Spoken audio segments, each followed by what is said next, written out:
দেখে মনে হচ্ছে দামি কোনো ফুল টপে সাজিয়ে রাখা হয়েছে, আর তার সুগন্ধি চারিদিকে ছড়িয়ে গিয়েছে। কিন্তু আপনি চাইলে অবাক হবেন, এটা দামি কোনো ফুল নয়, এটা হলো ভাট ফুল। অনেক জায়গায় বলা হয় ভাটু ফুল, আমাদের এখানে ভেটে ফুল নামে পরিচিত। এটা আলাদাভাবে যত্ন করতে হয় না, আলাদাভাবে রোপণও করতে হয় না, আলাদাভাবে সেচও দিতে হয় না। প্রকৃতির নিয়ম অনুযায়ী সেটা জন্মায়। ফাগুন মাসে করিও আসে, এবং কি ফাগুন থেকে বৈশাখের মধ্যে সম্পূর্ণ ফুল ফুটে ছোট ছোট বীজও তৈরি হয় এখান থেকে। এই ভাট ফুল কচি পাতাগুলো অনেক ওষুধ গুণাগুণ রয়েছে।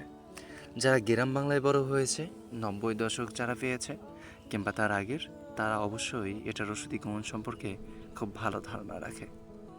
শরীর ব্যথা, জ্বর, কৃমি, হজম শক্তি, অনেক অনেক সমস্যার সমাধান করতে পারে এই ভাট ফুলের কচি পাতাগুলো। এই ভাট গাছগুলো আমাদেরকে একটা শিক্ষা দিয়ে যায়।